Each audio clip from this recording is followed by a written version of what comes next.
मात्र यही अंतर है, थोड़ा सा ही डिफरेंस है, लेकिन बस यही है, इसीलिए तो वो टॉपर बन रहा है। प्री बोर्ड्स में मैं तो वो बताऊँ, मेरा प्री बोर्ड्स में दो आखिरी के 3 से 4 क्वेश्चन छूट गए थे, जिसकी वजह से मेरा मार्क्स जो है बहुत ही ज़्यादा कम हो गया था मैथ्स में। हाँ चलो guys, this is Gaurav Singh, आपसे स्वागत है हमारी एक और इंटरेस्टिंग वीडियो में। सो गाइस, आप देख रहे हैं हमारे चैनल एडुकेटेड, जहाँ पे आपको फ्री ऑफ मिलता है। तो फाइनली आज हम आ गए हैं नई वीडियो में और आप सबका स्वागत है नई वीडियो में। और आज की वीडियो में बात क्या करने वाले हैं कि how to become topper for class 9th and 10th। ठीक है, अगर तुम 9वीं में हो चाहे 10वीं में, तुमको टॉपर कैसे बनना है, या हम ये कह सकते हैं कि ऐसे कौन से पॉइंट्स हैं जो कि टॉपर अवॉइड करता है। मीन्स यही कह सकते हो जो एवरेज बच्चे को भी फॉलो करने चाहिए और जो टॉपर अवॉइड करता है कि वो टॉपर बना रहता है। ठीक है, तो ऐसी कौन कौन सी चीज़ें हैं जो कि तुमको अवॉइड करनी है। देखो, टम्मन तो जा चुका है, मैंने तुमको पिछली वीडियो में भी बताया था और इस वीडियो में फिर बोल रहा हूँ। ठीक है, पिछली 3 वीडियो से यही चीज़ बता रहा हूँ तुमको कि टम्मन अगर खराब जा चुका है, ठीक है, तो कोई टेंशन वाली बात नहीं है। 25% वो था, लेकिन अब तुम्हारे पास टाइम है टम्मन को अच्छा बनाने के लिए। वो तुम कैसे बना सकते हो, क्योंकि टम 2 जो है वो 75% है।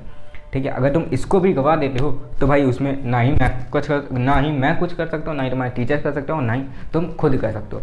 वो फिर तुम्हारे ऊपर ही रहेगा।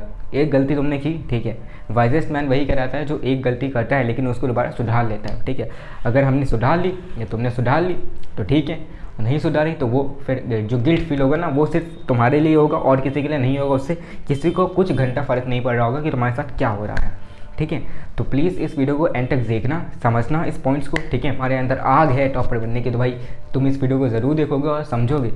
ठीक है, और अगर तुम एवरेज बच्चे हो तो ऐसा डरने की बात नहीं। अगर तुम 40% पे हो ना, ठीक है, 40% पे हो, तुमको 90 मैं पहुंचाऊंगा। क्या करना है, तुमको मेरी वीडियोस देखनी, फॉलो करनी है। जो मैं तुमको पॉइंट्स बता रहा हूँ उनको फॉलो करो, बस और कुछ नहीं करना। ठीक है, तो यहाँ पे वीडियो को शुरू करते हैं। अगर वीडियो पसंद आए तो वीडियो को लाइक करें, चैनल को सब्सक्राइब करें, और ज़्यादा पसंद आए तो वीडियो को शेयर करें। तो चलो आज वीडियो को, सबसे पहला पॉइंट जो तुम्हारा टॉपर्स जो अवॉइड करते हैं, या तुम कहते हो हाउ टू बिकम टॉपर। ठीक है, पहले तो हम टॉपिक लिख लेते हैं। ठीक है, हाउ टू बिकम टॉपर।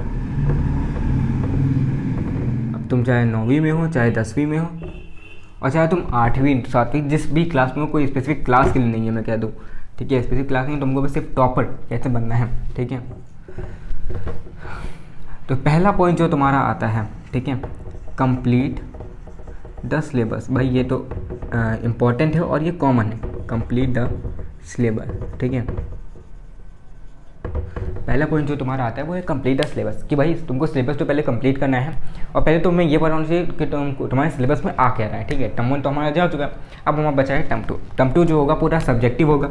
ठीक है, अब MCQ से सब्जेक्टिव में हमें बहुत ढेर सारी चीज़ें, पॉइंट्स का ध्यान रखना है, जो कि मैंने पिछली वीडियो में तुमको बताया है। इंपॉर्टेंट पॉइंट्स, ठीक है, इंपॉर्टेंट पॉइंट्स मैंने तुमको बताया पिछली वीडियो में। अगर नहीं देखा तो प्लीज़ जाके देख लो, क्योंकि उसमें पूरा ट्रांसफॉर्मेशन मैंने बताया, टम 1 से लेकर टम 2 में क्या ट्रांसफॉर्म कर रहे हो, क्या क्या चीज़ें तुमको अवॉइड करनी, क्या क्या चीज़ें तुमको फॉलो करनी, वो सारी चीज़ें तुमको पिछली वीडियो में बताई गई हैं। तो प्लीज़ उस वीडियो को जाके देखो, उसके बाद इस वीडियो पे आना और फिर देखना इसमें क्या क्या चीज़ें हैं।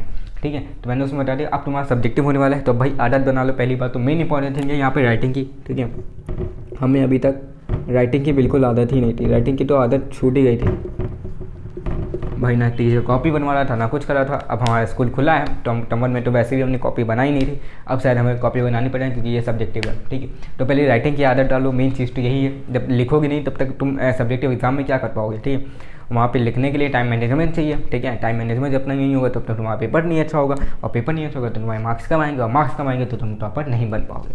तो देखो, हर जगह से कहीं ना कहीं सारी चीज़ें किससे रिलेटेड है, इसी चीज़ से रिलेटेड है। ठीक है, और मेन थिंग जो है तुम्हारी मेहनत। ठीक है, अगर तुम मेहनत कर रहे हो तो तुम बनोगे ही टॉपर। ठीक है, और ऐसा नहीं है भाई इस चीज़ के लिए, और ये मेन इंपॉर्टेंट चीज़ है। ठीक है, इस चीज़ के लिए मत जीना कि भैया मुझे टॉपर बनना है या मुझे कुछ करना है। ठीक है, अपनी एम के लिए जीना, कि तुमको भले चाहे जहाँ तुम गिरो चाहे जहाँ उठो। ठीक है, तुम चाहे जहाँ से जहाँ पहुँच जाओ, लेकिन आखिर में तुम्हारा जो गोल है, जो तुम्हारा रिजल्ट है, वो तुम्हारा एम होना चाहिए। भैया मुझे डॉक्टर बनना है, मुझे इस कॉलेज बनना है। ठीक है, अब उसके लिए मैं चाहे क्लास में 50 रैंक से, मैं भले 10th में मैं चाहे जैसा था, 12th में जैसा था, मुझे अगर एम्स मिल के मैंने शायद आखिरी में इतनी मेहनत कर ली। ठीक है, आखिरी में क्या है, तुमको हार्डवर्क करना पड़ेगा। लेकिन अगर तुम ये चाहते हो कि तुमको उतना बोझ ना है, तो तुमको स्टार्टिंग से ही नॉर्मल रहना पड़ेगा, एवरेज स्टूडेंट रहना पड़ेगा, उससे ऊपर रहना पड़ेगा, जिससे कि तुम्हें आखिरी में ज़्यादा मेहनत ना करनी पड़े। ठीक है, तो इसलिए हमेशा अपना गोल और अपना एम को हमेशा रिजल्ट बनाना, ना कि ये रिजल्ट जो तुम्हारा है ये इसके लिए जीना। टॉपर बनने के लिए कभी मत जीना। ठीक है, तुम क्या हो, टॉपर बन जाओगे, क्लास 10 निकल गया, 12 निकल गया, उसके बाद अगर तुम्हारा फिर से टॉपर से नीचे आ गए तो क्या मतलब है। तो वहाँ तुम्हारा जो कॉलेज है या तुम्हारा एम्स है वो ये नहीं देखेगा तुम क्लास 9 में टॉपर थे, तुम क्लास 9 में टॉपर थे या तुम एवरेज थे। अगर तुमने अच्छा किया है, नीट तुमने क्वालिफाई किया है तो तुम एम्स में जाओगे, तुम्हारी AIR बनाई तो तुम एम्स में जाओगे। वहाँ तुमको ये नहीं पूछेगा 10th में तुम्हारा कितना आया था, 10th में तुम टॉपर थे एवरेज थे, ठीक है। तो प्लीज़ इस चीज़ को उसके लिए मत जीना। बट हाँ, एक हमारा एक कॉन्सेप्ट रहता है, एक हमारा थिंकिंग है कि भैया हम तो टॉपर है क्लास के, बोलने में अच्छा लगता है ना, तो ठीक है उसके लिए रहें। तो सबसे पहले तो सिलेबस तुम्हारा कंप्लीट होना चाहिए। सिलेबस क्यों कंप्लीट होना चाहिए? क्योंकि तुमको पता होना चाहिए कि क्या क्या आ रहा है, ठीक है। अब तुम्हें जैसे कि पता है टर्म 1 वाला सिलेबस हमारा आएगा नहीं, टर्म 2 वाला सिलेबस आएगा, तो उसको तुमको कंप्लीट करना है। तो इसको पहले तो जान लेना, नो इट कि तुम्हारा सिलेबस है क्या, ठीक है। और जब तुम अभी तो कंप्लीट करनी भैया, अभी तो टर्म 2 हमारा स्टार्ट हुआ है, हम सिलेबस कैसे कंप्लीट कर लें, तो मतलब जो है टॉपर बनने मतलब जितना तुम्हें अभी तक, इसका मतलब है अभी तक तुमको जितना पढ़ाया गया, मीन्स शायद एक चैप्टर तो पढ़ा ही दिया गया होगा, ठीक है। क्योंकि तुम्हारा जो है इससे पहले तुम्हारा थोड़ा सा पढ़ाया गया होगा, फिर एग्जाम के बाद अब टर्म 2 का पढ़ाया जा रहा है ना, तो कुछ तो पढ़ा गया, एक चैप्टर तो हो ही गया होगा। तो मतलब तुम्हारा सिलेबस वो एक चैप्टर का कंप्लीट हो जाएगा, अब तुमको उसको करना है। अब दूसरा पॉइंट जो आता है, पहले तो वो देखते हैं सिलेबस हमारा कंप्लीट है, ठीक है, हमने इतना चैप्टर कर लिया है। दूसरा आता है रिवाइज, ठीक है।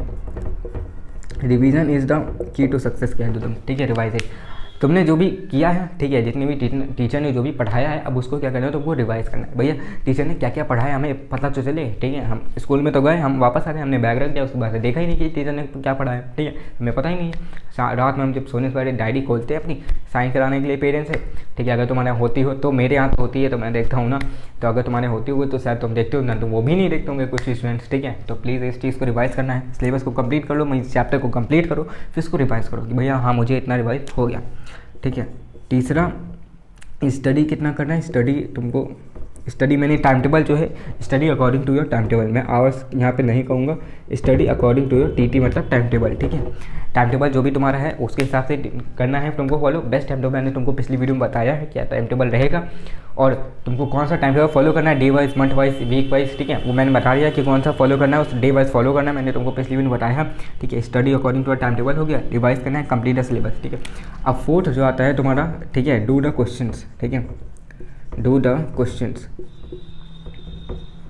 भैया डू द क्वेश्चन का मतलब क्या है, मतलब देखो तुमने चैप्टर पढ़ा, रिवाइज कर लिया, अब तुम्हें क्या करना है, अभी इस रिवीजन में भी तुमको एक पॉइंट बता दूं कि जो चैप्टर पढ़ लिया अब उसको क्या करो, तुम बंद करो, ठीक है। चैप्टर पढ़ लिया, बंद करो, अब उसमें क्या करो, एक पेज लो, उस पर लिखो तुम भैया मुझे क्या कितना आता है, मीन्स अपने आप से रिकॉल करो तुम्हें आ क्या क्या आता है, ठीक है, तुमको कितना याद है उस पेपर पे लिखो, और फिर अपनी बुक से मैच करो भैया सही लिखा है कि गलत है, और जो जो नहीं लिखी है उसको दोबारा से पढ़ो, और फिर बुक बंद करके करना है तुमको, रिवाइज करना है उसे, ठीक है। फिर आखिरी में जब ये चीज़ें हो जाएँ, ठीक है, अकॉर्डिंग टू टाइम टेबल पढ़ना है तुम्हें, पहले तो सिलेबस देखो क्या आ रहा है, फिर रिवाइज करो उसको, ठीक है। फिर तुम्हें दो क्वेश्चन करना, मतलब चैप्टर एक बार जब कंप्लीट हो जाए उसके बाद तुमको चैप्टर के न्यूमेरिकल या क्वेश्चन तुम कह दो, ठीक है। मैथ्स और फिजिक्स में न्यूमेरिकल हो गया, बाकी में क्वेश्चन कह दो, ठीक है। न्यूमेरिकल या क्वेश्चन जो भी कह दो उसको तुम्हें करना है, ठीक है। फोर्थ पॉइंट ये तुम्हारा रहेगा। अब देखो मेन इंपॉर्टेंट चीज़ यहाँ पे तुमको किसको देना है इंपॉर्टेंट, ठीक है। सबसे पहले तो NCERT जब कंप्लीट कर लेना, उसके बाद तुम एग्जाम्पलर पे जाना, ठीक है। एग्जाम्पलर में बहुत इंपॉर्टेंट क्वेश्चन होते हैं और एग्जाम्पलर से ही उठ के आ जाते हैं, ठीक है। और बाकी अभी CBSE शायद टर्म 2 का भी रिलीज करे क्वेश्चन पेपर, ठीक है, तो वो अगर आए तो उसको भी इंपॉर्टेंट है, क्योंकि इस बार भी जो टर्म 1 हुआ है यहाँ पे टर्म 1 में जो तुम्हारा है NCERT से बहुत क्वेश्चन आए, मतलब लगभग तुम्हारा पेपर NCERT से ही आया। कुछ क्वेश्चन है जो कि तुम्हारे सैम्पल पेपर से उठ के आ गए, और कुछ है जो घुमा दिए गए हैं, सारे NCERT बेस्ड कॉन्सेप्ट वही है, बस ये क्या है उसको घुमा दिया गया है, ठीक है। तो उसको घुमाने का तुमको आना चाहिए कि इस क्वेश्चन को हम कैसे कैसे घुमा सकते हैं, किस तरीके से कर सकते हैं, ठीक है। डू द क्वेश्चन हो गया, न्यूमेरिकल्स हो गया, ठीक है। और फिर फिफ्थ पॉइंट जो तुम्हारा आता है आखिरी में कि जब ये रिवाइज हो जाए, कंप्लीट सिलेबस कर लो, रिवाइज कर दो, क्वेश्चन भी कर लो, उसके बाद देखो कि उसको रीड इट, ठीक है, रीड इट अगेन, ठीक है, रीड इट अगेन, ठीक है। रीड इट अगेन का मतलब क्या है कि मैंने पहले ये इसको पढ़ा, रिवाइज किया, ठीक है, मैंने 1 पेज नोट बना लिया, मतलब जो जितना भी मुझे आ रहा था, और उसके बाद मैंने क्या किया, क्वेश्चन कर लिया। अब तुम क्या करो, इस पूरे को जो रिवीजन किया और ये सिर्फ 1 नोट्स, अब उस पूरे चैप्टर को दोबारा पढ़ने नहीं जाना, हमें इस नोट्स को पढ़ना है, और ये क्वेश्चन हमने जो करे हैं अगर इसमें कोई थ्योरी वाले पार्ट है तो उसको देखना है, बाकी इनको एक बार ऊपर से देख लेना है। तो इसके बाद हो गया, ये हमारा आज का दिन हो गया ख़त्म, ठीक है। अब यही चीज़ हमें क्या करनी है, दोबारा से अप्लाई करनी है। फिर आखिरी चीज़ जो तुम्हारी आती है, मेन चीज़ जो इम्पॉर्टेंट है, गोल्डन चीज़ है, जो मात्र तुम्हारा जो एवरेज स्टूडेंट होता है और जो टॉपर होता है, ठीक है, उसके बीच का जो मेन एक गोल्डन पॉइंट जो होता है, जो उन दोनों को डिफरेंट करता है, जो उन दोनों को अलग करता है, वही है ये पॉइंट, ठीक है। तो वो कौन सा पॉइंट है भैया, डोंट मग अप थ्योरीज, ठीक है, don't mug up the theory. देखो मतलब तुम्हारा जो एक एवरेज स्टूडेंट है और एक टॉपर स्टूडेंट है, ठीक है, अब तुम्हें यहाँ पे करना क्या है, ठीक है, जो एवरेज स्टूडेंट है वो क्या कहता है, भैया टीचर ने आज हम स्कूल गए, टीचर ने हमें इतना क्वेश्चन करवाया, ठीक है, इतना हमें एक दो पैरा जो भी स्कूल में कॉपी चैप्टर रिलेटेड करवाया, हमने कॉपी में नोट कर लिया, घर आए हमने उसको रात में रट लिया और फिर दोबारा स्कूल में चले गए। अब हम रट तो लिए थे, तब तो यार हो गया, दोबारा टीचर पूछ लें तो हमको भूल गए, समझ ही नहीं आ रहा क्या करें। लेकिन अगर यही हम देखें टॉपर स्टूडेंट, वो क्या कहता है, घर में आता है, देखता है टीचर ने जो कराया है, उसको क्या करता है, वो एक रफ लेता है, वहाँ पे अपना खुद का ओन खुद से नोट करता है उसको, ठीक है। पहले तो वो उसको समझता है कि भैया ये कहना क्या चाह रहा है, ये स्टेटमेंट करना क्या चाह रहा है, कहना क्या चाह रहा है, इसका मीनिंग क्या है। अब उसको वो क्या करेगा, अपने वर्ड्स में डिवाइड कर लेगा, अपने वर्ड्स में तोड़ के उसको हिंदी या इंग्लिश में लिख लेगा, इंग्लिश या हिंदी में लिख लेगा अपने नोट्स में। अब उससे क्या है, उसको समझ आ गया कि भैया ये इसका मतलब यही है और इसको अगर हम अपनी लैंग्वेज में बोलेंगे तो वो भी सही है। तो यहाँ पे वो रट नहीं रहा है, ठीक है, मात्र यही अंतर है। एवरेज स्टूडेंट जो है वो रट रहा है, लेकिन जो टॉपर है वो क्या है, समझ रहा है, ठीक है। रटना और समझना बस थोड़ा सा ही डिफरेंस है, लेकिन बस यही है, इसीलिए तो वो टॉपर बन रहा है। क्यों भैया, उसने समझा हुआ है।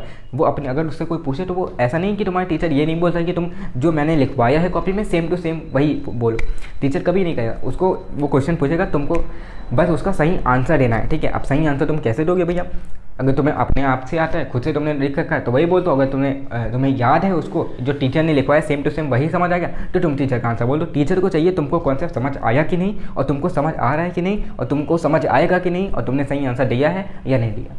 ये इंपॉर्टेंट मैटर करता है टीचर के ऊपर, ठीक है। तो ये सारी इंपॉर्टेंट चीज़ें, ये 6 इंपॉर्टेंट चीज़ें हैं जो कि तुम्हारा टॉपर और एवरेज को डिफ्रेंशिएट करता है, ठीक है। आखिर में फिर से एक चीज़ और ऐड करना चाहूँगा यहाँ पे, वो है तुम्हारा टाइम मैनेजमेंट, ठीक है। कि जब ये सब चीज़ें कर, ठीक है, उसके बाद तुमको टाइम मैनेजमेंट करना, मतलब टाइम मैनेजमेंट का मतलब यहाँ पे तुमको आखिरी में क्या करना है, सैम्पल पेपर लगाने हैं, SP, ठीक है, सैम्पल पेपर लगाने हैं या क्वेश्चन पेपर जो भी। अगर जब तुम्हारा पूरा सिलेबस कंप्लीट हो जाए, ये तो आखिरी की चीज़ है बट इसको समझना है, ठीक है।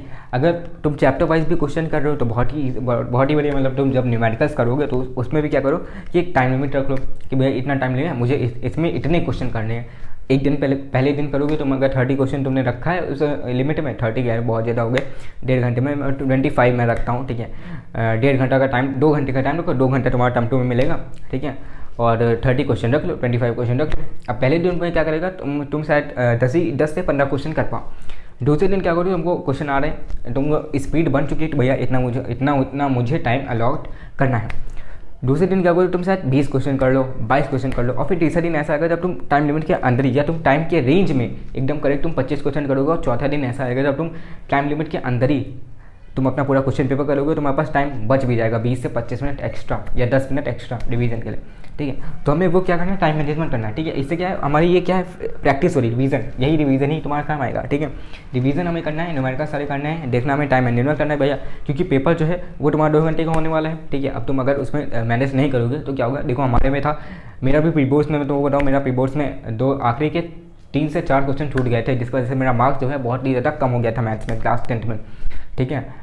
अब देखो, क्योंकि अब ऐसा भी हुआ ना कि पिछले साल क्या था, हम लोग MCQ कर रहे थे, मतलब टर्म 1 जो था हम लोग ऑनलाइन क्लास कर ले, आखिरी में जब स्कूल खुला हमारे जनवरी-फरवरी में, राइटिंग प्रैक्टिस हमारी थी नहीं, तो प्रैक्टिस जो हुई नहीं, और उसकी वजह से जो हमारा लास्ट के 3 से 4 क्वेश्चन थे 5-5 मार्क्स वाले, वो हमारे चले गए, ठीक है, टाइम मैनेजमेंट की वजह से, ठीक है। तब पता चला टाइम का क्या महत्व है, ठीक है।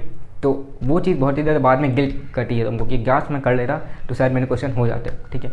और ऐसा भी नहीं तुमको एक ही क्वेश्चन पे स्टिक हो जाना है, नहीं, ऐसा नहीं करना है। जो तुम्हारी इंपॉर्टेंट चीज़ें, जैसे कि तुम्हें क्वेश्चन आ रहा है, जैसे मैंने पहले ही बताया, जो क्वेश्चन आते हैं क्वेश्चन पेपर जब भी देखो तो जो क्वेश्चन आते हैं उन पर डबल टिक लगा लो, ठीक है। कि जैसे ही तुम रीडिंग टाइम में लगा लो और जैसे क्वेश्चन टाइम स्टार्ट हो क्वेश्चन पेपर करने का, जल्दी से उनको सॉल्व कर लो। दूसरे में वो एक सिंगल टिक उनमें लगाओ जो कि तुमको आते हैं बस थोड़ा टाइम लगेगा, और गोला लगा लो जिसमें बिल्कुल तुमको आते नहीं, तो वो वाले को तुमको बिल्कुल डायरेक्ट छोड़ ही देना है, ठीक है। वो अगर आखिरी में टाइम बच रहा है तो करो, नहीं बच रहा तो तुम वो वाले क्वेश्चन कर ही रहे हो और उसमें से आ जाएगा तो तुम्हारे मार्क्स ज़्यादा बढ़ जाएंगे। अब तुम जैसे 3 क्वेश्चन करिए, तुमको क्वेश्चन बिल्कुल ही नहीं आ रहा, ब्लैंक हो गया, वहाँ पे मिस्टेक हो गया।